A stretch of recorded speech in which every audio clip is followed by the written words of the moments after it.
இருக்கிற இடத்துல கண்களை மூடி ஆண்டவரை நோக்கி பார்த்து பரிசுத்த ஆவியானவரே எங்களோடு பேசும். இந்த வார்த்தையை கொண்டு எங்களோடு பேசும்.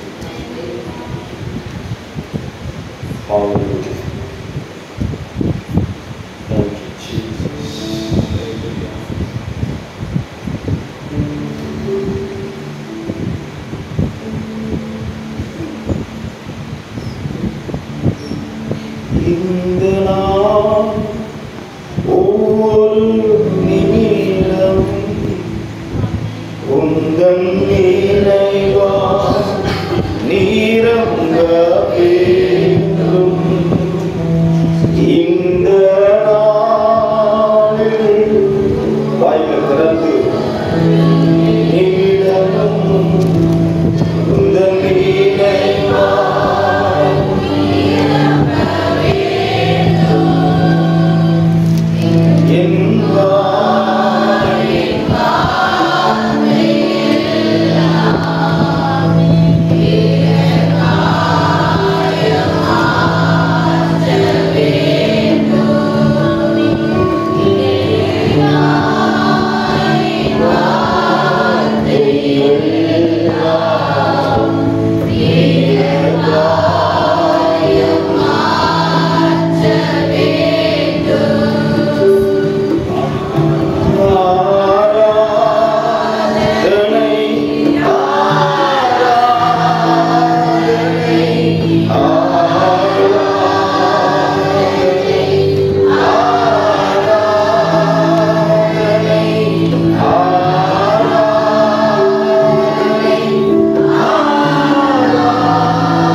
நாமத்தில் உங்களுக்கு நல்வாழ்த்துகள்.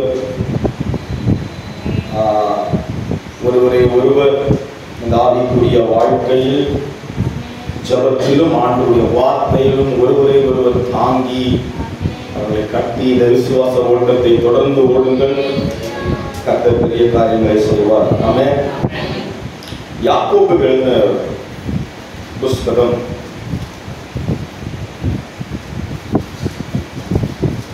1ஆம் அதிகாரம் 16, 17, 18 முடிய வசனங்களை வாசிக்க கேட்போம். தமிழ்ல வசனம் போடுவேன். யாக்கோபு எழுதின புஸ்தகம் 1ஆம் அதிகாரம் 16, 17, 18. என் பிரியமான சகோதரரே, மோசமாகாதிருங்கள். நன்மையான எந்த ஈவும் பூரணமான எந்த வரமும் பரத்திலிருந்து உண்டாகி ஜோதிகளின் பிதாவினிடத்திலிருந்து இறங்கி வருகிறது. அவரிடத்தில் யாதொரு மாறுதலும் யாதொரு வேற்றின்மையும் நிழலும் இல்லை. அவர் சித்தம் கொண்டு தம்முடைய சிருஷ்டிகளின் நாம் முதல் பலனானதற்கு நம்மை சத்திய வசனத்தினாலே ஜெனிப்பித்தார். ஆமென். யாக்கோபு இந்த கடிதத்தை திருச்சபைக்கு அவர் எழுதுகிறார். 5 அதிகாரம். இந்த 5 அதிகாரத்தில் உள்ள இருக்கிற வசனங்கள் நீங்கள் வீட்டில் போய் தியானித்து வாசித்து பாருங்கள். It is so imperative and commands, which means யாக்கோபு இந்த வார்த்தைகளை அவர் சபைக்கு எழுதும்போது ஒரு நோக்கத்தோடு, கமாண்ட் என்று சொல்லுவார்கள், அதிகாரத்தோடு சொல்லுகிற வார்த்தையை திருச்சபைக்கு அவர் எழுதுகிறார். இந்த 5 அதிகாரத்தில் ஒரு மைய பொருளான வார்த்தை நாம் படித்த வசனத்தில் இருந்து 17ஆம் வசனத்தில் ஒரு வார்த்தை பூரணம், பரிபூரணம். இந்த அதிகாரங்களை, இந்த 5 அதிகாரத்தை நீங்கள் படித்துக் கொண்டே இருப்பீர்கள் என்று சொன்னால் 5 முறை பூரணத்தை பற்றி அவர் பேசியிருப்பார். பூரணம், பூரணம், பூரணம் என்றால் என்ன? What is perfect? நாம் எப்படி பூரணப்பட வேண்டும் என்று சொல்லியிருக்கிறார். Suffering makes you perfect. கடினமான சூழ்நிலை, துன்பத்தின் மத்தியில் தான் நாம் பூரணப்பட முடியும் என்று சொல்லியிருக்கிறார். Christian life is about pursuing a perfect God and becoming Him. கிறிஸ்தவ வாழ்க்கை என்பது அந்த பரிபூரணனாகிய இயேசுவை நோக்கி ஓடுவதே நாம் பரிபூரணனாக மாற முடியும் என்று சொல்லியிருக்கிறார். அவருடைய அதிகாரத்தில் பூரணத்தை பற்றி நிறைய பேசியிருக்கிறார். யார் இந்த யாக்கோபு? யார் இந்த யாக்கோபு? 5 அதிகாரம். வேத வல்லுநர்கள் இப்படியாக சொல்லுகிறார்கள். மத்தேயு 5:7 அங்கே என்ன சொல்லப்படுகிறது? மத்தேயு 5:7 ஒரு முக்கியமான ஒரு சம்பவம். இயேசு கிறிஸ்து ஒரு மலையின் பிரசங்கத்தை அவர் அங்கே பண்ணுகிறார். மலை பிரசங்கம். இந்த மலை பிரசங்கம் தான் இந்த 5 அதிகாரத்தினுடைய முகமாய் யாக்கோபு எழுதியிருப்பார். நீங்க வீட்டில் போய் வாசித்து பார்த்தீர்கள் என்றால் அதை நீங்க கண்டுபிடிக்கலாம். யார் இந்த யாக்கோபு? யாக்கோபு இந்த வார்த்தைகளை சபைக்கு அவர் எழுதுவதற்கு முன்பாக யார் இந்த யாக்கோபு என்று நமக்கு தெரியணும். எல்லாருக்கும் தெரிந்த ஒரு பரிச்சயமான ஒரு பதில் தான். யார் இந்த யாக்கோபு? இயேசுவினுடைய சீஷன். சீஷனுக்கு முன்னாடி அவர் யார்? இயேசு கிறிஸ்துனுடைய உடன் சகோதரர். உடன் சகோதரர். யோவான் 7:5 சொல்லுகிறது, அந்த யாக்கோபு எப்படிப்பட்டவராய் இயேசுவோடு இருந்தார்? வாசிங்க.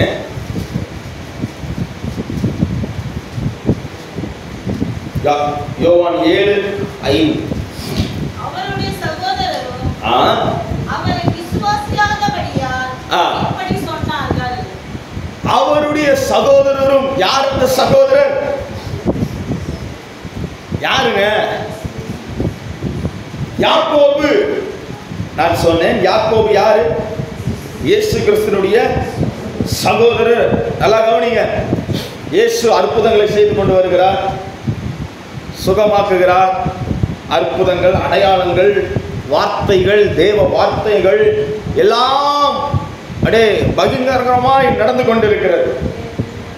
ஆனால் ஒரே வீட்டுக்குள் சகோதரர் யார்? யாக்கோபு. யாக்கோபு சொல்லுகிறார், அவர் எனக்கு இயேசு கிறிஸ்து என்னுடைய சகோதரர். அதையெல்லாம் நான் நம்ப மாட்டேன், விசுவாசிக்க மாட்டேன் என்று யாக்கோபு அங்கே சொல்லுகிறார். அன்றைய நாட்களிலே யூதர்கள் மத்தியில் தங்களுடைய இரட்சகர் மேசியா என்றால் தங்களுடைய கஷ்டத்திலிருந்து நல்ல ஒரு ராஜா வரணும் அப்படின்ற நோக்கத்தோடு தான் அன்றைக்கு இருந்த யூத மக்கள் இருந்தார்கள். அப்படிதான் எல்லாரும் இயேசுவை பார்த்திருந்தார்கள். இதுல யாக்கோபும் அப்படிதான் நினைத்து கொண்டிருந்தார். இயேசு கிறிஸ்து யார்? அவர் ஒரு மனிதர். நாங்க எதிர்பார்க்கிற மாதிரி ஜென்ஜாட்டிக்கா எல்லாமே செய்யற மாதிரி ராணுவ வீரரோடு இருக்கிற ராஜாவாக இயேசு கிறிஸ்து எங்களோடு இல்லை, அப்படிதான் நினைத்தார்கள். யாக்கோபும் அப்படிதான் நினைத்தார். யோசித்து பாருங்க, ஒரே வீடு, இயேசுனுடைய தாயார் இருக்கிறாங்க, இயேசுவும் இருக்கிறாரு, கூட யாரும் இருக்கிறது, தன் சகோதராகிய யாக்கோபும் இருக்கிறார். அந்த ஆவிக்குரிய காரியங்கள் நடந்து கொண்டிருக்கிறது, அற்புதங்கள், அடையாளங்கள், வார்த்தைகள் எல்லாம் நடந்து கொண்டிருக்கிறது.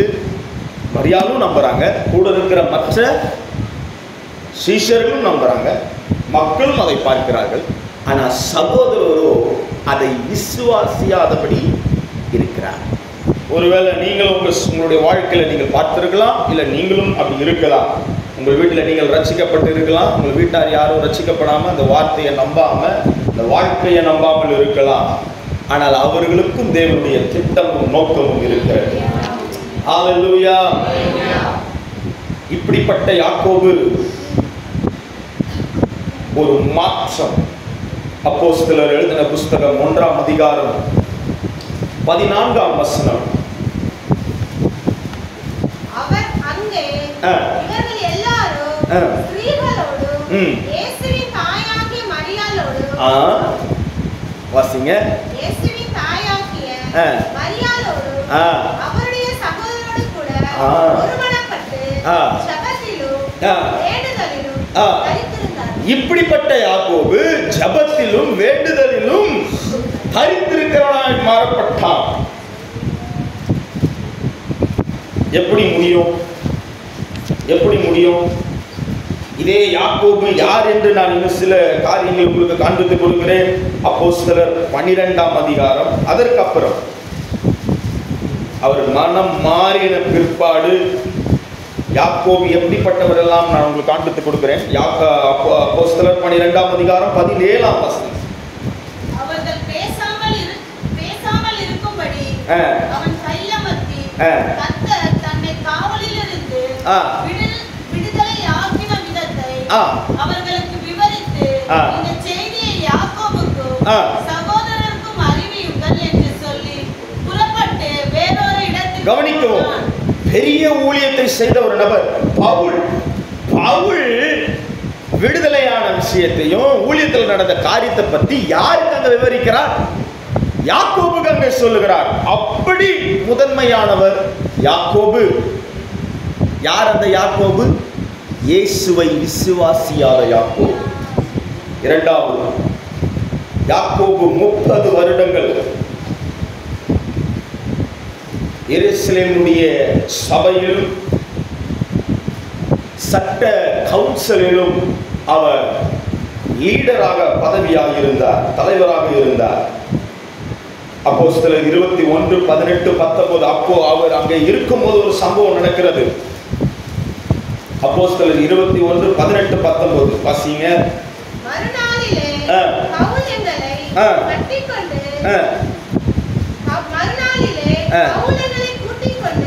யாக்கோபினிடத்திற்கு போனார். மூப்பர் எல்லாரும் அங்கே கூடி வந்தார்கள். அவர்களை அவன் வினவி தன் ஊழியத்தினாலே தேவன் புறஜாதிகளிடத்தில் செய்தவைகளை ஒவ்வொன்றாய் விவரித்து சொன்னார்.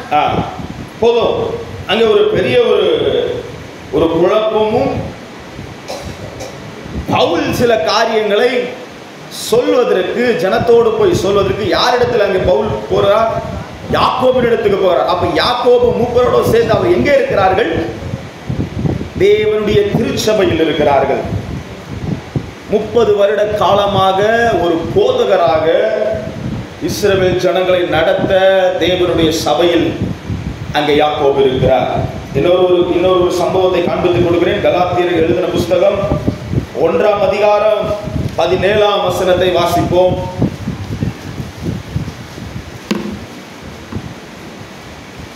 கலாத்தியர் 1:17. எனக்கு முன்னே அப்போஸ்தலரானவர்களிடத்திலே எருசலேமுக்கு போகாமலோ அரபி தேசத்திற்கு புறப்பட்டு போய் மறுபடியும் தமஸ்கு ஊருக்கு திரும்பி வந்தேன். 3 வருஷம் சென்ற பின்பு பேதுருவை கண்டு கொள்ளும்படி நான் எருசலேமுக்கு போய் அவனிடத்தில் 15 நாள் தங்கியிருந்தேன்.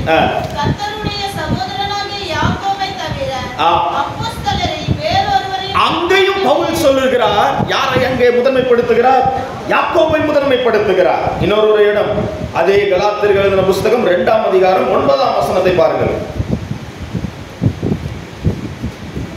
எனக்கு அளிக்கப்பட்ட கிருபையை அறிந்தபோது தூண்களாக எண்ணப்பட்ட யாக்கோபு, கேபாவும் யோவானும் நாங்கள் விருத்த சேதனம் உள்ளவர்களுக்கும் நாங்கள் புறஜாதிகளுக்கும் பிரசங்கிக்கும்படி அந்நிய ஐக்கியத்திற்கு அடையாளமாக எனக்கு. போதுங்க, இங்க யாக்கோபை தூண்களாக அவர் சொல்லுகிறார். எல்லாவற்றையும் சுருக்கி சொல்லணும்னா, விசுவாசியாத ஒரு யாக்கோபு இயேசுனுடைய அற்புதத்தை பார்க்கிறார். இயேசு செய்த எல்லா காரியத்தையும் உடனிருந்து பார்த்த யாக்கோபு ஏதோ ஒரு மாற்றம் சபைக்கு இந்த வார்த்தைகளை அவர் எழுதுவதற்கான ஒரு நோக்கத்தை உண்டு பண்ணினது. விசுவாசியாத யாக்கோபு மாறினது ஒன்றே ஒன்றுதான்.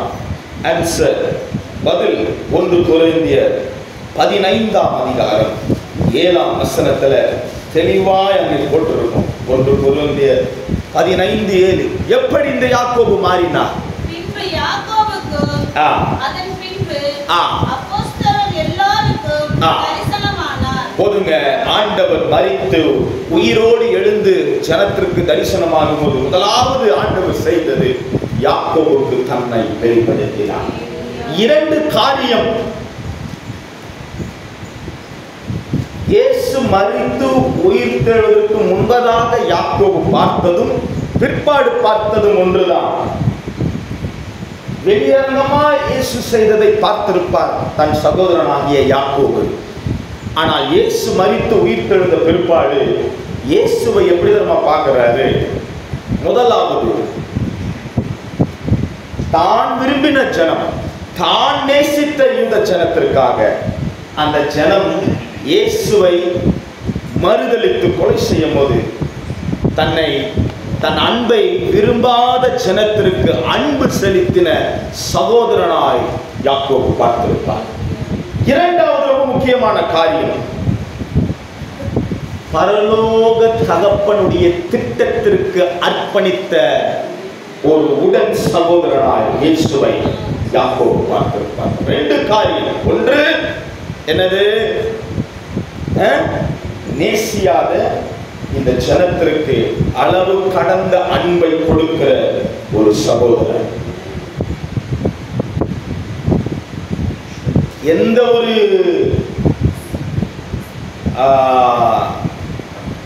இது கொடுத்தா நான் இதை செய்வேன் அப்படின்னு இல்லாத அன்கண்டிஷனல் லவ் என்று சொல்லுவார்கள்.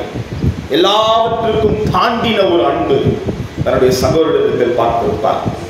2வது, பிதாவுக்கு அர்ப்பணித்த ஒரு வாழ்க்கையை இங்கே யாக்கோபு பார்த்திருப்பார்.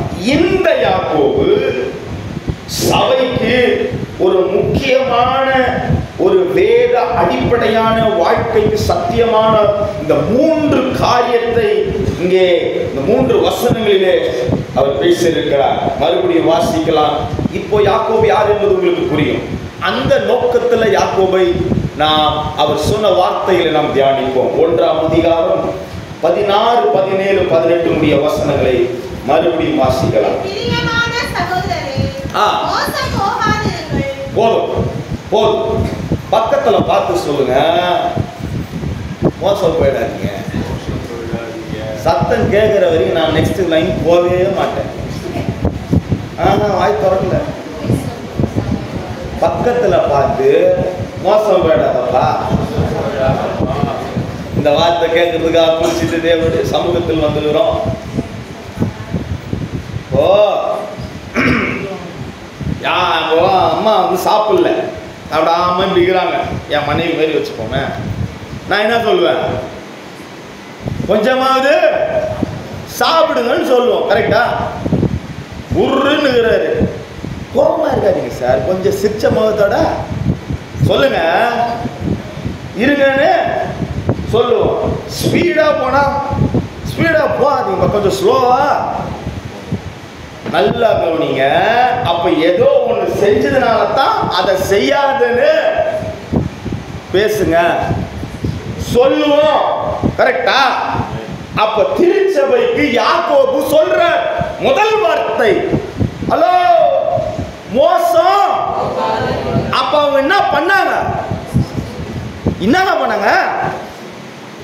ஏங்க மறுபடியும் ஆரம்பிப்பேன். பசியா இருந்தா சாப்பிடாம இருந்தா என்ன பண்றோம்? பார்த்து சாப்பிடப்பா சொல்றோம்.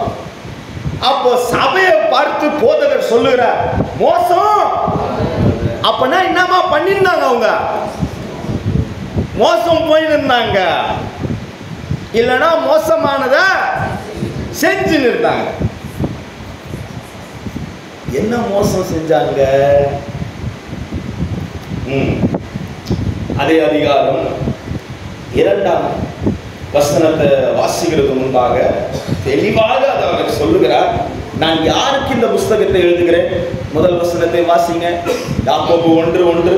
தேவனுக்கு கர்த்தராகிய இயேசு கிறிஸ்துவுக்கு ஊழியக்காரனாகிய யாக்கோபு சிதறி இருக்கிற 12 கோத்திரங்களுக்கு வாழ்த்துதல் சொல்லுகிறார். கோத்திரம் என்னது? தேவனால் தெரிந்து கொள்ளப்பட்ட ஒரு ஜனம், தம்முடைய சொந்த ஜனத்துக்கு தான் இதை எழுதுகிறார். 2ஆம் வசனத்தை வாசிங்க. என்ன மோசம் செஞ்சாங்க? என் சகோதரரே, நீங்கள் பலவிதமான சோதனைகளில் அகப்படும்போது உங்கள் விசுவாசத்தின் பரீட்சையானது பொறுமையை உண்டாக்கும் என்று அறிந்து அதை மிகுந்த சந்தோஷமாக எண்ணுங்கள். 13, 14, 15 இப்ப வாசிங்க. சோதிக்கப்படுகிற எவனும் நான் தேவனால் சோதிக்கப்படுகிறேன் என்று சொல்லாதிருப்பானாக. போதும். என்ன மோசம் பண்ணிருந்தாங்க?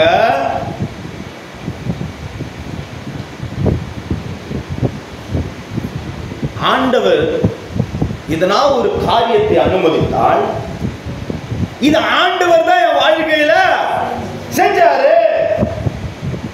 ஹலோ கவனிங்க கவனிங்க கவனிங்க கவனிங்க கவனிங்க. ஒரு கடினமான காலத்துல நடத்துறாருன்னா யார் இதை நடத்துறது? யாருங்க நடத்துறது? ஒரு தீமையான காரியம் உங்க வாழ்க்கையில நடந்தேறிச்சுன்னா யார் செஞ்சிருப்பாரு? மறுபடியும் அந்த வசனத்தை வாசிங்க. 13ஆம் வசனத்தை வாசிங்க. சோதிக்கப்படுகிற எவனும் நான் தேவனால் சோதிக்கப்படுகிறேன் என்று சொல்லாதிருப்பானாக. அப்படின்னா இதுவரைக்கும் அன்றைய இருந்த ஜனம் என்ன சொல்லிட்டு இருந்துச்சுன்னா, வாழ்க்கையில எதனாவது சோதனைகள், பிரச்சனைகள், பாடுகள், உபத்திரவங்கள் நடக்கும் போதெல்லாம் அவங்க வாயிலிருந்து வந்த முதல் வார்த்தை, தேவன் எங்களை சோதிக்கிறார். ஆமென். நிறைய வார்த்தைகள் வருது. வசனம் தெளிவா போட்டிருக்கிறது, நீங்கள் சொல்லாதிருக்கணும். எல்லா பிரச்சனையும் தேவனிடத்திலிருந்து வரவில்லை. முதல்ல ஆண்டவர் பிரச்சனையை தருகிறவரும் இல்லை, அது அவருடைய பிளானே இல்லை.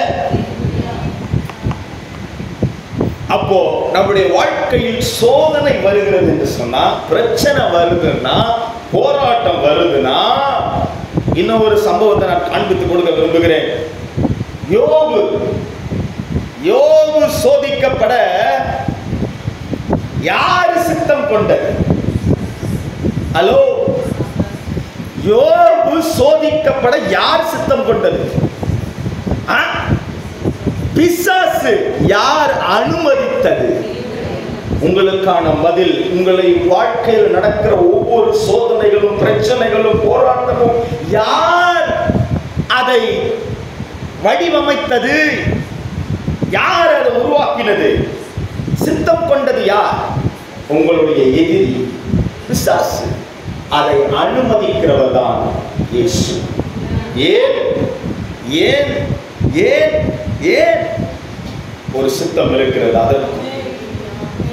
அப்போ இனிமேல் வாழ்க்கையில நடந்து கொண்டிருக்கிற பிரச்சனைகள், இப்போ உங்க வாழ்க்கையில நடக்கிற பிரச்சனை, இனிமேல் உங்க வாழ்க்கையில நடக்க போகிற போராட்டம் எல்லாமே தேவனால் உண்டானது அல்லங்க. அங்க தெளிவா யாக்கோபு அதை மக்களுக்கு சொல்லுகிறார். நீங்கள் சோதனைக்கு உட்பட்டவர்களா இருக்கிறீர்களா? சோதிக்கப்படுகிற எவனும் நான் தேவனால் சோதிக்கப்படுகிறேன் என்று சொல்லக்கூடாது. ஏன் தெரியுமா? அடுத்த வார்த்தை சொல்லுகிறது, வாசிங்க. அவர் எப்படிப்பட்ட தேவனாக இருக்கிறார்? தேவன் பொல்லாங்கினால் சோதிக்கப்படுகிறவர் அல்ல, ஒருவரையோ அவர் சோதிக்கிறவரும் அல்ல. கவனிங்க, வார்த்தை, நம்மளுடைய வார்த்தை மாறும், ஆனா ஆண்டவருடைய வார்த்தை, இந்த வேதத்தில் இருக்கிற ஒவ்வொரு வார்த்தை மாறாது. அவர் சொன்னதுதான் அந்த வார்த்தை. அவர் திருப்பி எடுக்கிற தேவன் தான் அல்ல. சோதிக்க மாட்டேன், சோதிக்கிறது என்னுடைய சித்தமும். நான் ஒன்று சொல்றேன், உங்களை சோதிச்சுத்தான் ஆண்டவர், உங்களை சோதிச்சுத்தான் நீங்க பியார்னு ஆண்டவருக்கு தெரியணுமா? நீங்கள் உருவாவதற்கு முன்பதாகவே அவர் உங்களுடைய பெயரை சொல்லி அழைத்த தேவனாய் இருக்கிறார். அவருடைய திட்டங்கள் எல்லாம் அவருக்கு தெரியும். இப்போ ஒண்ணு கொடுத்துதான், உங்களை சோதிச்சுதான் நீங்க நல்லவங்களா மாறி ஆண்டவருக்கு தெரியணும்னா ஒன்றும் அவசியம் இல்லை. ஆனா அனுமதிக்கிறார், அனுமதிக்கிறார். சரி, ஏன் அனுமதிக்கிறார் பிற்பாடு பார்ப்போம். இந்த சோதனை சோதனை சோதனைன்றீங்களே, என்னது அந்த சோதனை? சோதனைக்கு ஒரு வார்த்தை இருக்கிறது. அதே அதிகாரம் 2ஆம் வசனத்தை வாசிப்போம். சகோதரரே, நீங்கள் பலவிதமான சோதனைகளில் அகப்படும்போது உங்கள் விசுவாசத்தின் பரீட்சையானது போதும். இங்கே கிரேக்க மொழிகளில் பெர்சோ என்று சொல்லுவார்கள். சோதனை, சோதனை, டெம்ப்டேஷன். ஆனால் அதற்கு இன்னொரு வார்த்தை இருக்கிறது, டெஸ்ட். டெம்ப்டேஷன் என்றால் டெஸ்ட் என்று சொல்லுவார்கள். சோதனை என்றால் பரீட்சை என்று சொல்லுவார்கள். கவனிப்போம். எக்ஸாம் வைக்கிறார், எக்ஸாம் வைக்கிறார். எக்ஸாம் வைக்கிறதுக்கு என்ன நோக்கம்? ஆசை ஆகணும். ஆனால் 50% மேலே ஃபெயில் ஆகுது. இப்போ என் கேட்டகரிலாம் ஃபெயில் ஆகிற கேட்டகரி ஆச்சா? எங்களெல்லாம் என்ன சொல்கிறீங்க? நான் பாஸ் ஆனதே இல்லையே, எங்களெல்லாம் என்ன சொல்கிறீங்க? சொல்லுங்கள். டீச்சர் இருக்கிறாங்க. டெஸ்ட் எதுங்க?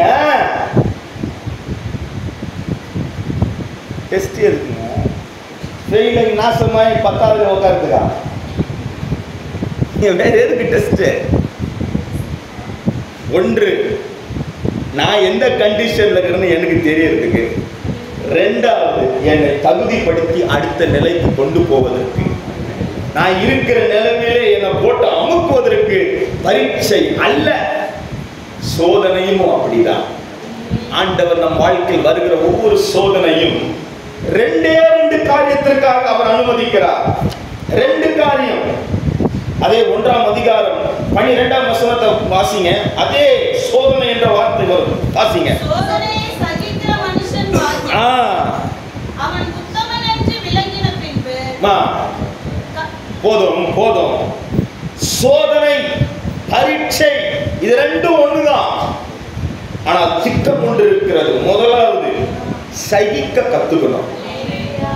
சகிக்க எப்படி கத்துக்கலன்னா, உங்க பசங்க டெஸ்ட் எழுதுவானுங்க, அவங்கள்ட்ட போய் கேளுங்க. 100 out of 100 எடுக்கிறது கூட அடுத்த எக்ஸாம்ல பயப்படும். மொத்த சப்ஜெக்ட் ஃபெயிலா இருப்பான், தைரியமா வருவான். பாத்துக்கிறீங்களா? சகிப்புத்தன்மை அதிகம். வாழ்க்கையும் அப்படிதான். இந்த சோதனையில நாம் தோய்ந்து போய் அப்படியே அமர்ந்து கொண்டு வாழ்க்கை அப்படியே முடிச்சுக்கிறதுக்கு அல்ல. 2 காரியம். ஒன்று, நம்முடைய ஆவிக்குரிய புலன்கள், நம்முடைய ஆவிக்குரிய சதைகளினுடைய பலன் என்ன என்பதை அறிந்து கொள்ள சோதனைகள், பரீட்சைகள் ஆண்டவர் அனுமதிக்கிறார். மறுபடியும் சொல்கிறேன், ஆவிக்குரியவர்களே, உங்களுடைய வாழ்க்கையில் நடக்கிற ஒவ்வொரு சோதனையின் ஓட்டம், பரீட்சையின் காலம் எதற்கு தெரியுமா?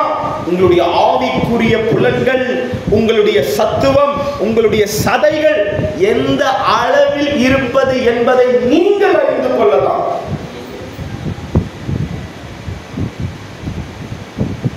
இரண்டாவது, சோதனை அனுமதிப்பதற்கான காரணம், யோபு சொல்கிறார், சோதனை நன்மையை ருசி பார்த்தனா, இந்த சோதனையும் இந்த வேதனையின் பாதையும் நான் சந்தோஷத்துடன் நான் ஏற்றுக்கொள்றேன். காரணம் என்ன தெரியுமா? ஏன் அப்படி அவர் சொல்றாருமா? கடைசியா சொல்றார், எல்லாம் தீமையாக இருந்தது, ஆனால் இந்த சோதனையில நான் ஆண்டவருடைய நாமத்தை நான் தூஷிக்கிறேன். அப்படின்னா என்ன தெரியுமா? சோதனையின் மத்தியில் ஆண்டவருடைய நாமத்திற்காக சாட்சியாய் வாழ்வது. ஆண்டவருடைய நாமத்தை பிரஸ்தாபப்படுத்துவதற்காக ஆண்டவர் உங்களுக்கு தருகிற ஒரு வாய்ப்பு தான் அந்த சோதனை.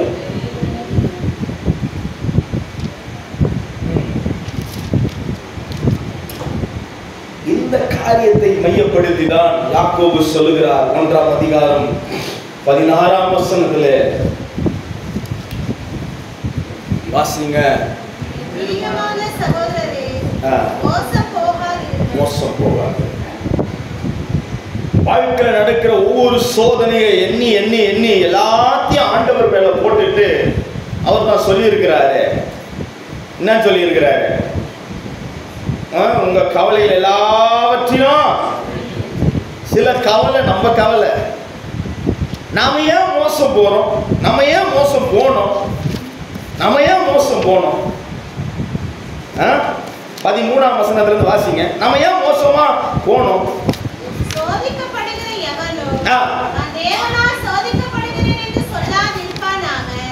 தேவன் பொல்லாங்கினால் சோதிக்கப்படுகிறவர் அல்ல, ஒருவனையும் அவர் சோதிக்கிறவரும் அல்ல.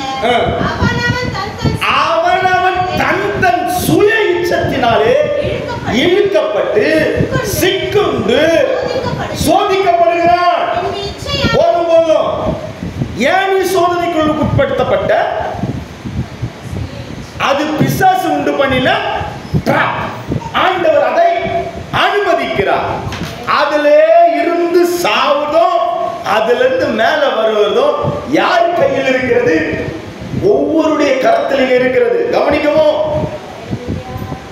அப்போ சோதனைக்குள்ள அப்படியே அமிழ்ந்து போவது அவங்க சுய இச்சத்தின் பிரகாரத்தில் இருக்கிறது. இத்தனை சேர் காலியா இருக்குது, இத்தனை சேர் ஒரே இடத்துல தான் வேலை பார்க்குதா? இது அவங்க கருத்துல கொடுக்கப்பட்டிருக்கிற ஒரு காரியம்.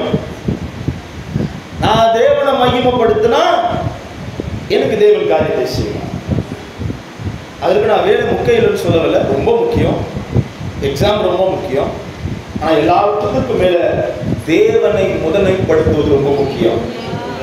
இல்லைன்னா சீக்கிரமா ஃபோன் கால் வரும், பாஸ்டரையா எக்ஸாம் எழுதி ஃபெயில் ஆகல, வேலைக்கு போன தூக்கிட்டானுங்க வரும்.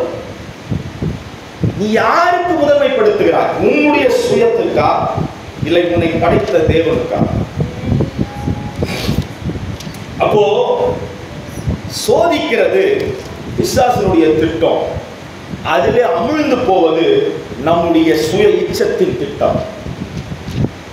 தேவனுடைய திட்டம் இல்லாமல் இங்கே சொல்லப்படுகிற உங்களுடைய ஆவிக்குரிய தாய் தகப்பனுடைய வார்த்தைகளை நீங்கள் கேட்காமல் சத்தியத்தை கேட்காமல் உங்க சுய திட்டத்தின் பிரகாரமாக உங்களுடைய இச்சைகளை நீங்கள் நிறைவேற்றுவீர்கள் என்று சொன்னால் அப்படிதான் அமர்ந்து போகும். அப்போ சுய காரியத்திற்கு ஒன்றுத்திற்கு நாம் இடம் கொடுக்காமல் தேவ திட்டத்திற்கு, என்ன அது தேவனுடைய திட்டம்? உங்களுடைய ஆவிக்குரிய புலன்களை நீங்கள் பலப்படுத்திக் கொள்ள, இரண்டாவது சோதனை ஓட்டத்தில் அவருடைய நாமத்தை பிரஸ்தாபப்படுத்த, தொடர்ந்து அந்த சோதனை ஓட்டத்தில் அவரை மகிமைப்படுத்துங்கள். இரண்டாவது திருச்சபைக்கு யாக்கோபு சொல்லுகிற சத்தியம். தொடர்ந்து வாசிங்க, 17ஆம் வசனத்தை வாசிங்க. நன்மையான எந்த ஈவும் பூரணமான எந்த வரமும் மனதிலிருந்து உண்டாகி ஜோதிகளின் பிதாவிடத்தில் இறங்கி வருகிறது. போதுங்க, போதும். இங்க அந்த மக்களுக்கு இன்னொரு ஒரு பிரச்சனை.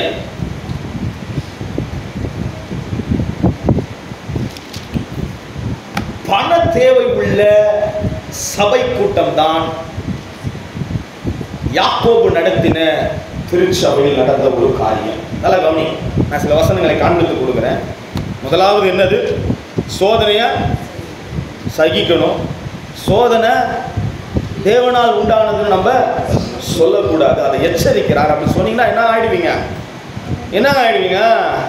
பக்கத்தில் சொல்லுங்க, மோசமாக போயிடுவீங்க.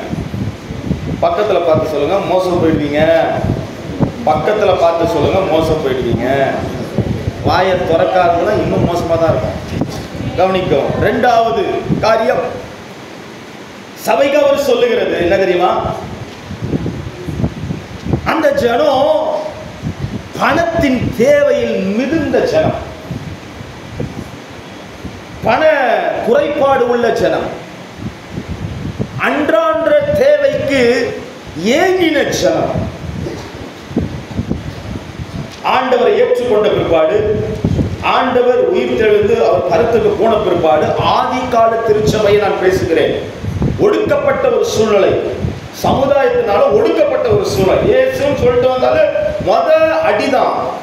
அவங்களுக்கு ரோம அரசு மூலமாக வந்த எந்த காரியமும் அந்த ஜனங்களுக்கு கிடைக்கப்படவில்லை. ரொம்ப கடினமான கஷ்டம்.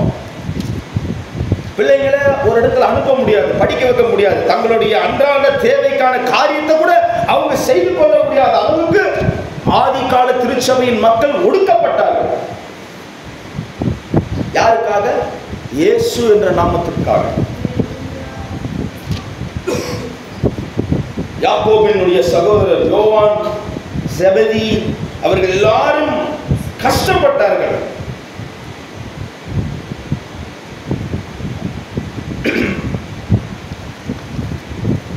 ரோமர்கள் எழுதின புஸ்தகம் 15ஆம் அதிகாரம் 25ஆம் வசனத்துல எல்லாம் வீட்டில் போய் வாசிங்க. ரோமர் 15:25, கலாத்தியர் 2:10, 1 கொரிந்தியர் 16ஆம் அதிகாரம் முழுமையா வீட்டில் போய் வாசிங்க. அங்கே பவுல் இஸ்ரவேலில் இருக்கிற திருச்சபைக்காக பணத்தை திரட்டுகிறார் மக்களிடத்தில். அப்படி என்று சொன்னால் அங்கே எருசலேமில் இருக்கிற அந்த திருச்சபை மிகவும் மிகவும் ஒரு அன்றாட தேவைக்கான ஒரு ஆதாரத்துக்கு கூட காசு இல்லாம கஷ்டப்பட்ட சூழ்நிலையில் இருந்தார்கள். ஆண்டவருடைய நாமத்தை பின்பற்றுவதற்காக அவர்களுக்கு கொடுக்கப்பட்ட ஒரு தண்டனையாக அது இருந்தது. அந்த ஜனத்தை நோக்கி யாக்கோபு சொல்லுகிறார், நன்மையான எந்த ஈவும் பூரணமான எந்த வரமும் தேவ ஜனமே நீங்கள் செய்ய வேண்டியது மரத்தில் உண்டாக்கி ஜோதிகளின் பிதாவினிடத்தில் வந்து வருகிறது என்பதை நீங்கள் அறிந்து கொள்ளுங்கள். இந்த காலங்களில் ஆண்டவர்களோடு பேசுகிறார். ஆண்டவருக்காக இயேசுவுக்காக வாழணும் வந்தாச்சு. எத்தனையோ கஷ்டம். ஆமென். நீங்கள் வேதத்தை எடுத்து சுமந்து வரும்போது தூஷித்திருப்பார்கள், உங்களை தவறாய் பேசியிருப்பார்கள். எல்லாவற்றையும் ஆண்டவர் அறிகிறார். பேக்வர்ட் கேஸ்ட்னால நமக்கு சில நேரத்தில் நான் பார்க்கிறேன், நம்முடைய சமுதாயத்தில் நல்ல மதிப்பெண்கள் இருக்கும், ஆனா சீட்டு கிடைக்காம போகும். ஒருவேளை சமுதாயத்தினால் நாம் ஒதுக்கப்படலாம், ஆண்டவருடைய நாமத்தினால நாம் வாழ்கிறதுனால சமுதாயத்தில் நம்மள ஒதுக்கப்படலாம். ஆனால் அங்கே இருக்கிற கவர்மெண்ட்ல நம்ம தான் முதன்மையா இருக்கோம். இங்க வேணா செய்யலாம், அதுக்குன்ட்டு சாவர வரைக்கும் நம்ம இங்க உரிமையால இருக்க மாட்டோம். காலம் வரும், அரசாளுகிற காலம் நமக்கும் இருக்கிறது. நம்மளுடைய சோதனையின் மத்தியில் அன்றாட தேவைக்கான காரியத்தில் நாம் கஷ்டப்படும் போது நாம் பார்க்க வேண்டியது பரலோகத்தில் இருக்கிற நம்முடைய பிதாவை. அவரை நோக்கி நாம ஒவ்வொரு காரியத்தை நாம கேட்போம்னா எல்லாம் நமக்கு கிடைக்கும். ஆமென், ஆமென். மூன்றாவது ரொம்ப முக்கியமான ஒரு காரியத்துக்கு நான் கடந்து செல்கிறேன். 2ஆம் அதிகாரம் யாக்கோபு 2ஆம் அதிகாரம் 1 2 முடிய வசனம். சகோதரரே, மகிமையுள்ள நம்முடைய கர்த்தராகிய இயேசு கிறிஸ்துவின் மேலுள்ள விசுவாசத்தை பட்சபாதத்தோடு பற்றிக்கொள்ளாதிருப்பீர்களாக. என்னத்தோடு? பட்சபாதத்தோடு. ஃபேவரிட்டிசம், ஆங்கிலத்திலே நல்ல ஒரு வார்த்தை ஃபேவரிட்டிசம். விசுவாசத்தை என்ன செய்யணுமா?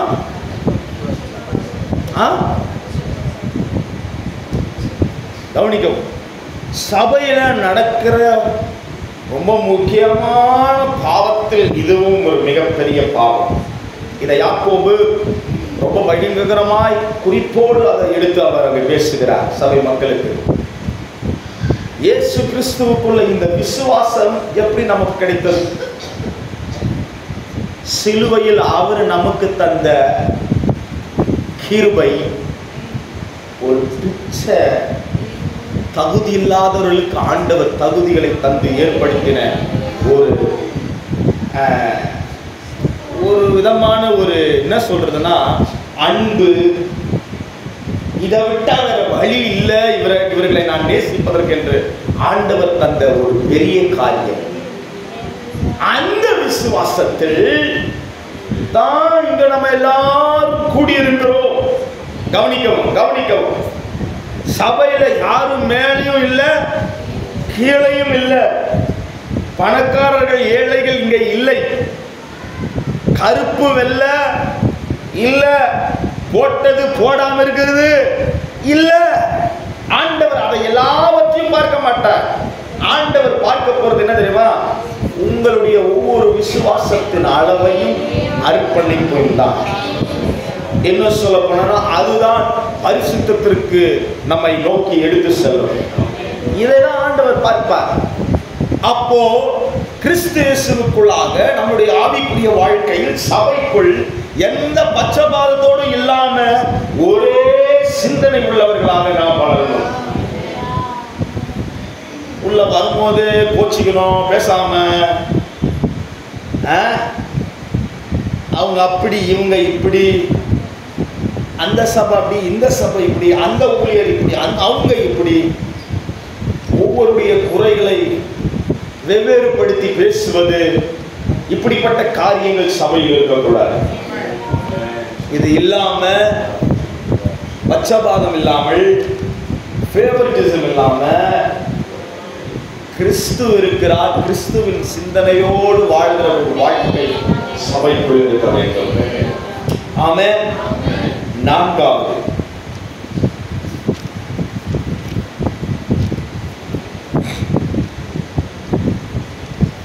யாக்கோபு 1ஆம் அதிகாரம் 8ஆம் வசனத்தை வாசிப்போம்.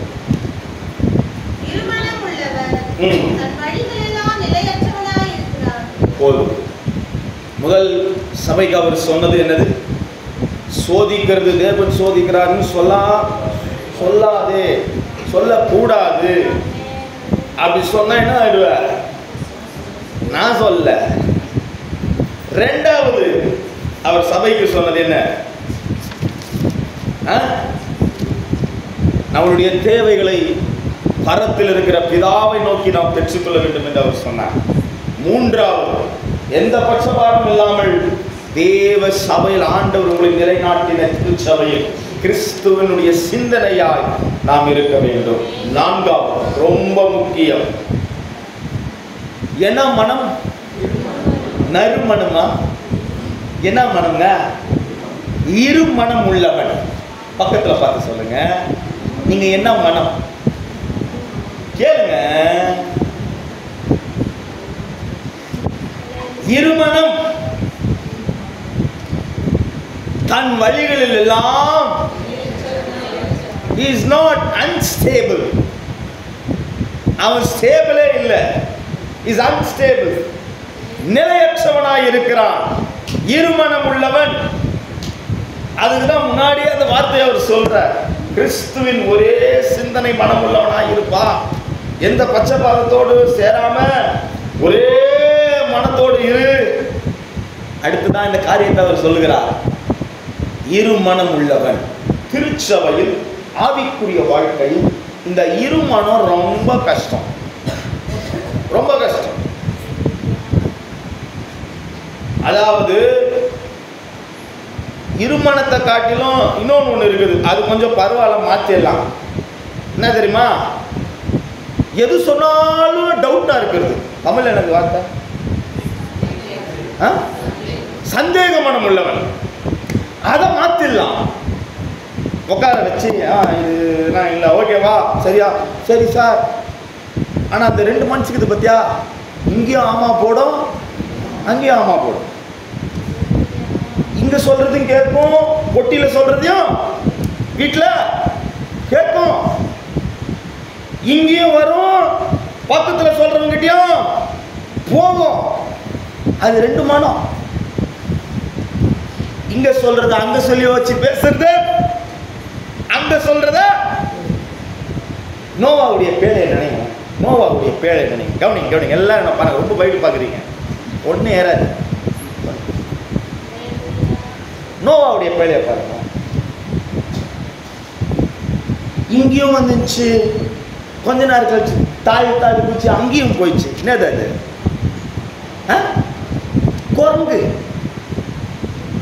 இங்க கொஞ்ச நாள் இருக்கும், அட்டை வாரம்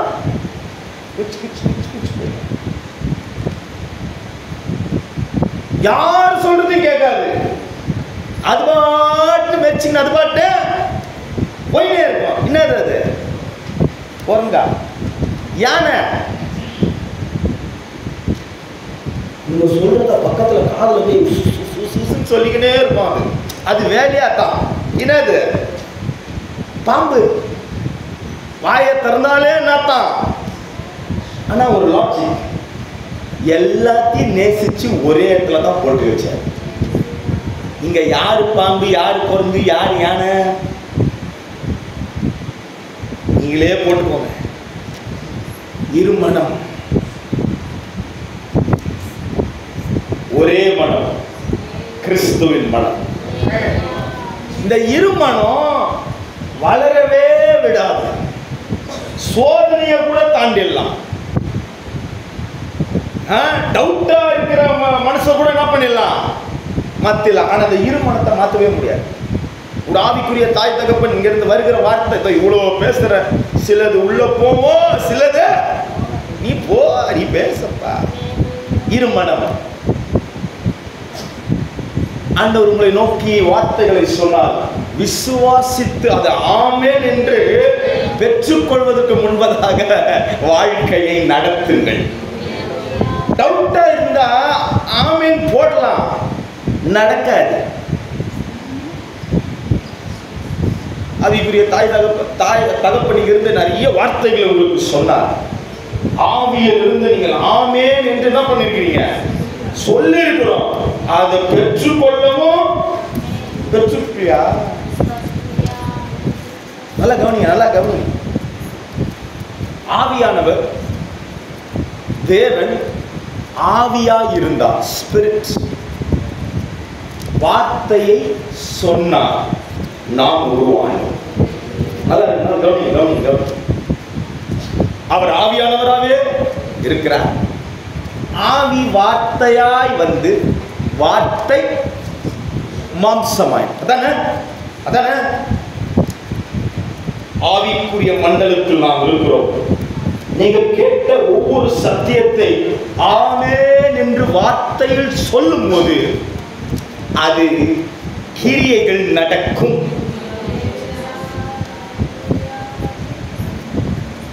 ஆண்டவர் ஆவியில் இருக்கிறார், வார்த்தையில சொல்றார், கிரியைகளை தம்முடைய சாயலாக சிருஷ்டித்தார்.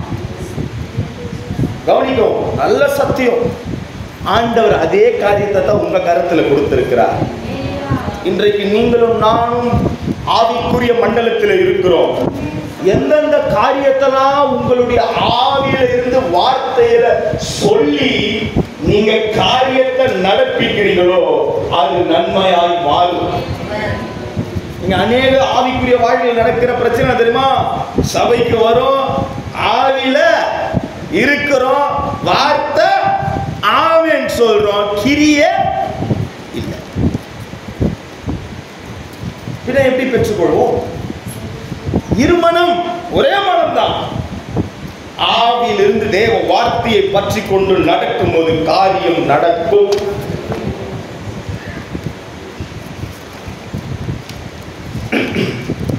ஆண்டவரே, ஒருவேளை நான் அப்படி ஒரு மனமாய் இருந்தால் என்ன செய்யணும் சோபா?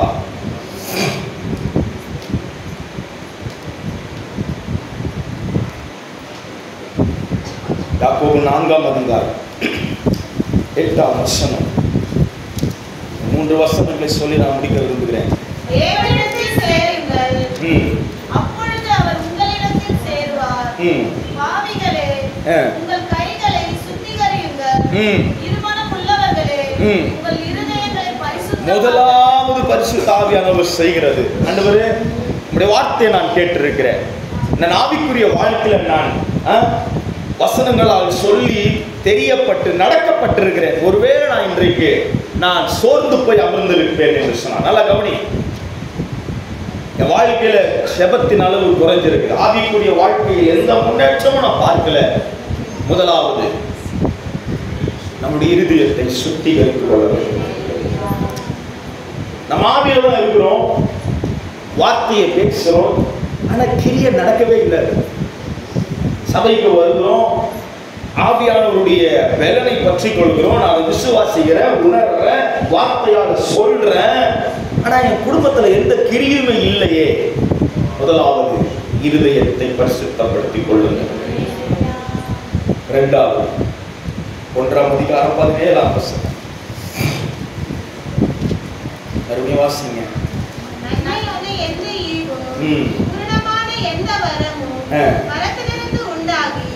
ஜோதிகளின் பிதாவிடமிருந்து இறங்கி வருகிறது. அவரிடத்தில் யாதொரு மாறுதலும் யாதொரு வேற்றுமையும் நிழலும் இல்லை. முதலாவது நமக்கு கிடைக்கிறது பரிசுத்தம். இரண்டாவது இருமனம் உள்ளவர்கள். நம்மளுடைய நினைவு நமக்கு வர வேண்டியது, ஆண்டவர் எதை செய்தாலும் அது பூரணமாய் நன்மையாய்தான் அவர் செய்வார் என்ற நிச்சயம் இருக்கிறது. ஆண்டவர் எதை செய்தாலும் நன்மையானதை தான் செய்வார். என் வாழ்க்கையில ஒரு காரியத்தை செய்யறாரு, என் குடும்பத்துல ஒரு காரியத்தை செய்யறாரு, இத ஒரு காரியத்தை ஆண்டவர் அனுமதிக்கிறார். நமக்கு நினைவில் வர வேண்டியது நன்மையானதை தான் ஆண்டவர் எனக்கு செய்வார். நன்மையானதை தான் எனக்கு செய்வார். துள்ளி அளவு அதுல மாற்றமே இருக்கக்கூடாது. ஆமென், ஆமென். இப்படிப்பட்ட ஒரு எண்ணம் நமக்கு இருக்கும் என்று சொன்னா ஒரே மனம் தான் நமக்கு இருக்கும். இந்த திருச்சபைக்கு யாக்கோபு அந்த காரியத்தை அவர் சொல்கிறார். நீங்கள் மோசமா போயிட்டு இருக்கிறீங்க, தயவு செய்து மோசம் போவாதீங்க. முதலாவது ஆவிக்குரிய வாழ்க்கையில் எதை நடந்தாலும் அவரை கையை காட்டுறது, குறை சொல்றதுக்கு இல்லாம மகிமைப்படுத்தும்படியாய் போறேன். ஏன் ஆண்டவரே இது நீர் அனுமதித்து, ஏன் ஆண்டவரே இதை செஞ்சீங்க, ஏன் ஆண்டவரே நீர் இதை தரல, இதற்கல்ல இந்த கை அவருடைய நாமத்தை உயர்த்துவதற்கே.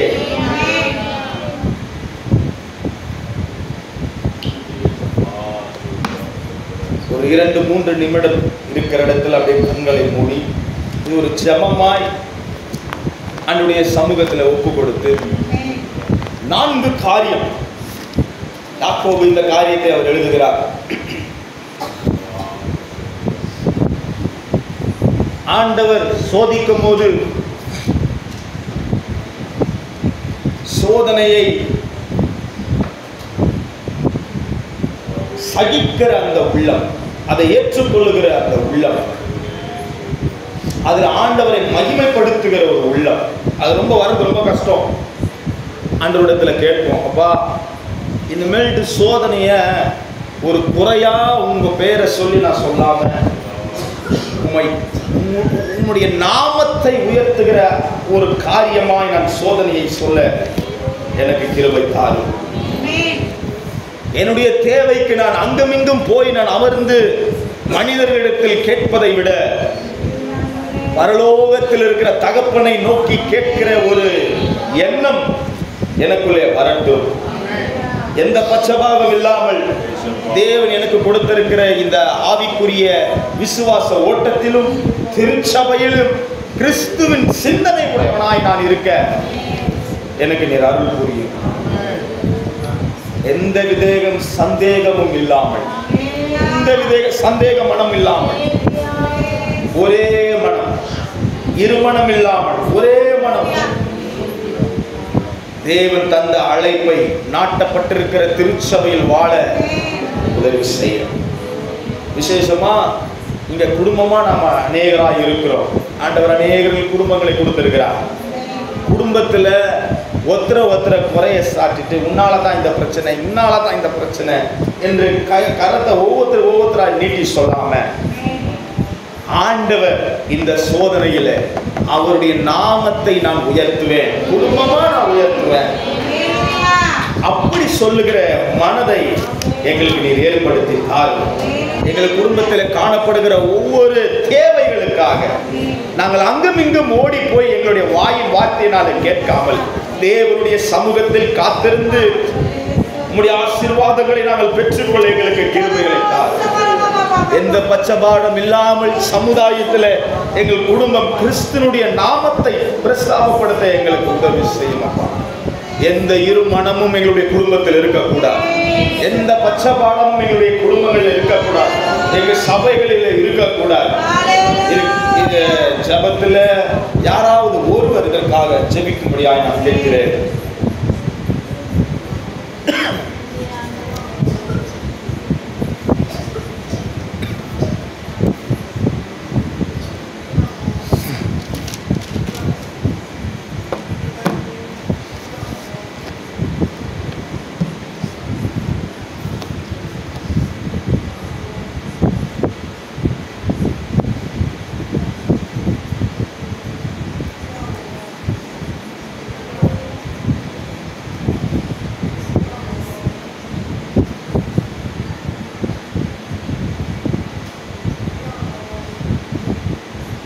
யாராவது ஒருவர் இதற்காக ஜெபிக்கும்படியாய் நான் கேட்கிறேன்.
மலர்ந்திடுவே நீலி மலை போல் மலர்ந்திடுவே இவனும் மரம் போல் அடர்ந்திடுவே கர்த்தரின் சமூகம் பாணி தோழி போல் காலமெல்லாம் என் இதயத்திலே கர்த்தரின் சமூகம் பாணி தோழி போல் காலமெல்லாம் என் இதயத்திலே மலர்ந்திடுவே அடர்ந்திடுவே நறுமணமா அருகிடுவே மலர்ந்திடுவே அடர்ந்திடுவே நறுமணமா அருகிடுவே நீ மலர் போல் மலர்ந்திடுவே நீங்களும் மலர் போல்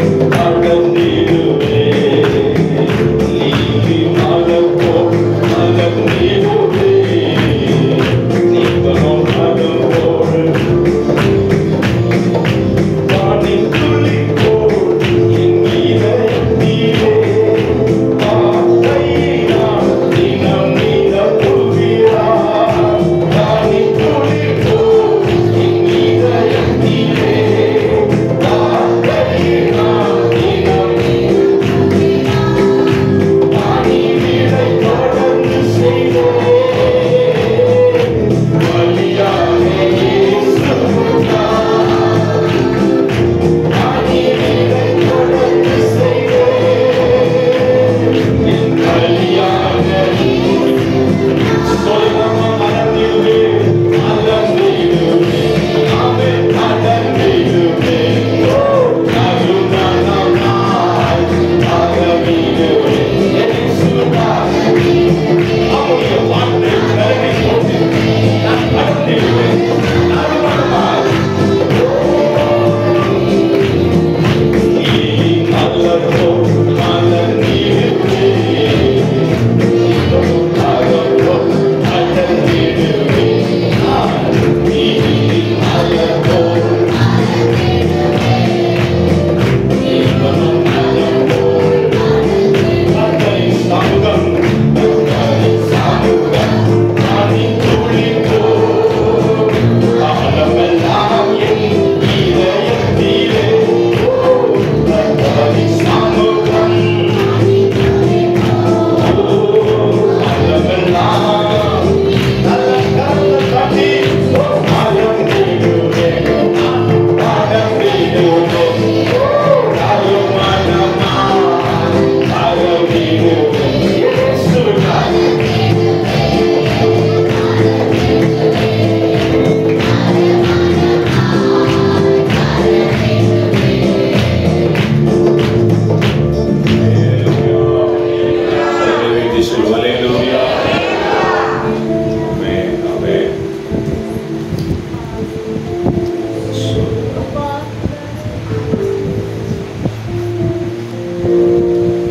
யோவான் எழுதின சுவிசேஷம் 10வது அதிகாரத்துல 4ஆம் வசனத்தை வாசிக்கலாம்.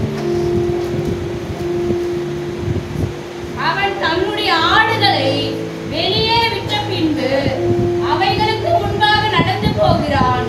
ஆடுகள் அவன் சத்தத்தை அறிந்திருக்கிறபடியினால் அவனுக்கு பின் செல்லுகிறது. அல்லேலூயா. ஒரு அருமையான செய்தி நாம் கேட்டோம்.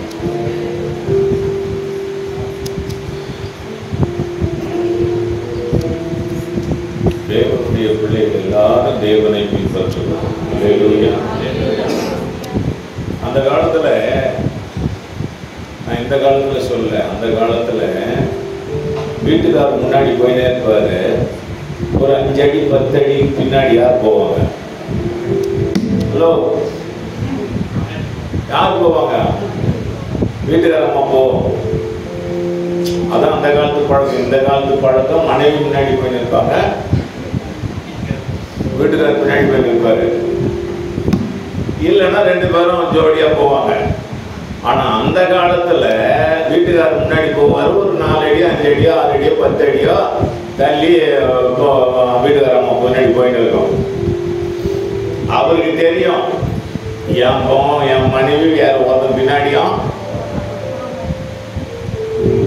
நீங்க இப்படி பாருங்க, அத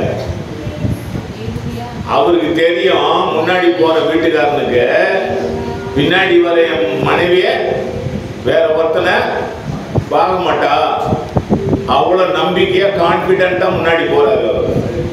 இந்த அம்மா அதுக்கு தகுந்த மாதிரி ரொம்ப கண்ணியத்தோடு கூட அவருக்கு பின்னாடி. இப்ப இந்த அழகான மனைவியை ஒருத்தன் லவ் பண்றான்னு வச்சுக்க, என்ன நடக்கும்?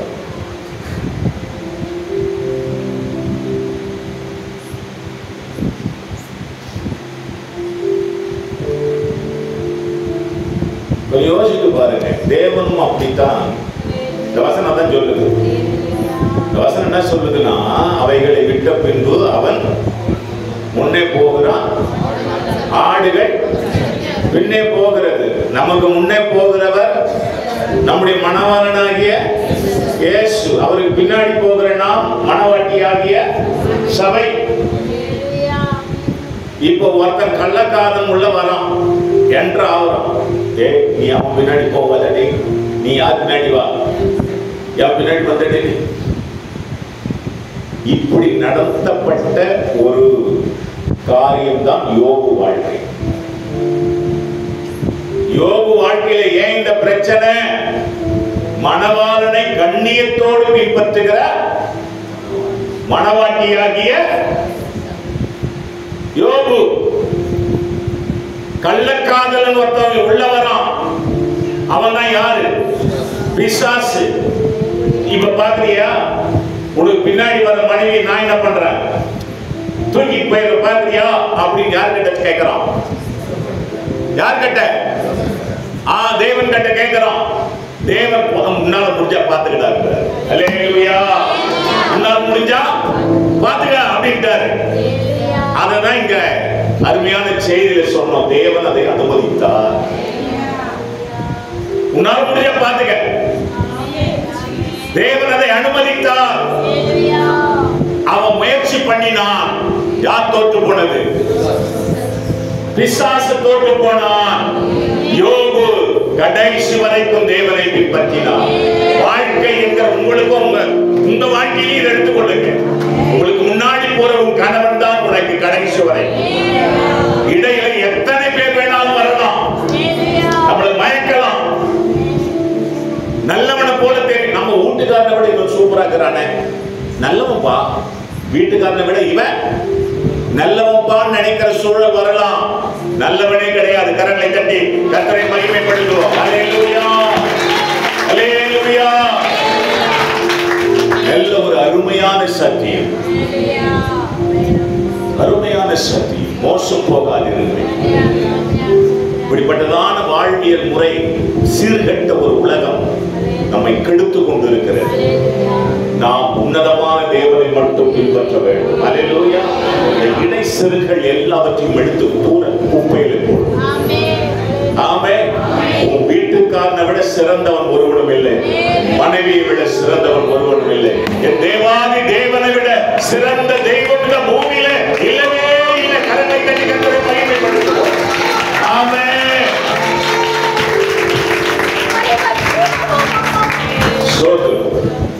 கண்களை மூடி நாம் ஜெபம் பண்ணுவோம். உண்மையாய் தேவனை தேடுகிற உள்ளத்தை தேவன் தர ஒரு நாளும் யாரும் நம்மை மோசம் போக்கிவிடக் கூடாது. நாம் கவனமாய் இருக்கணும். எத்தனை பேர் வந்து நம்முடைய எண்ணங்களை சிந்தைகளை சிதறடித்தாலும் நாம் ஒரு நாளும் தேவனுக்குள்ளே வாழ்கிற வாழ்க்கை இழந்து போகக்கூடாது. சத்தியத்தை விட்டு விலகி போகக்கூடாது. பரிசுத்தத்தை விட்டு விலகி போகக்கூடாது. சபையை விட்டு விழுந்து போகக்கூடாது. அல்லேலூயா. கர்த்தர் அந்த கிருபை நமக்கு தரட்டும். மோசம் போகாமல் பரிசுத்தமான நிலையில் உன்னதமான தேவனை சார்ந்து வாழ்வதற்கு தேவன் நமக்கு கிருபை தருவாரா. வந்திருக்கிற எல்லாரையும் தேவன் கனப்படுத்துங்க, ஆசீர்வதிங்க. இன்றைக்கு அநேகர் வர தவறி போயிருக்கிறார்கள், கொண்டு வாங்க. வந்திருக்கிற பிள்ளைகளும் கூட நேரத்துக்கு நாங்கள் வரணும். ஆண்டவரே, சனிக்கிழமை இரவு நேரத்தை வீணாய் செலவு பண்ணாம தூங்க உதவி செய்யும். கண்ட இடங்களுக்கு போய் சுற்றாம, விசேஷமாக டிவிகளையும் பலவிதமான நிகழ்வுகளையும் செல்போன்ல காணப்படுகிற காட்சிகளையும் கண்டு ஆண்டவரே, சபை கூடி வருதலை விட்டு விடாம நாங்கள் கவனமாக இருக்க உதவி செய்யும். எங்கள் ஆண்டவர் இயேசு கிறிஸ்துவின் நாமத்தினாலே சபையாரை ஆசீர்வதித்து அனுப்புகிறேன். அவர்கள் ஆசீர்வாதமாயிருங்கள். எல்லா நிலையிலும், பொருளாதாரத்திலும் உயர்ந்து வரட்டும், பரிசுத்த வாழ்விலும் உயர்ந்து வரட்டும். விசேஷமாய் கர்த்தர் கொடுத்த குடும்பத்தில் கணவன் மனைவி பிள்ளைகள் என்ற நிலையில் உண்மையாய் ஒழுக்கமாய் வாழ்வதற்கு எங்களுக்கு உதவி செய்யும். எல்லாரையும் ஆசீர்வதி. ஆண்டவர் இயேசு கிறிஸ்துவின் நாமத்தில் ஜெபிக்கிறோம் பிதாவே, ஆமென். அல்லேலூயா. சொர்க்கத்திற்காக காணிக்கை செலுத்துவோம். ஆமென். மேஷாக் மற்றும் பாடல். மேஷாக் மாதம் சார்.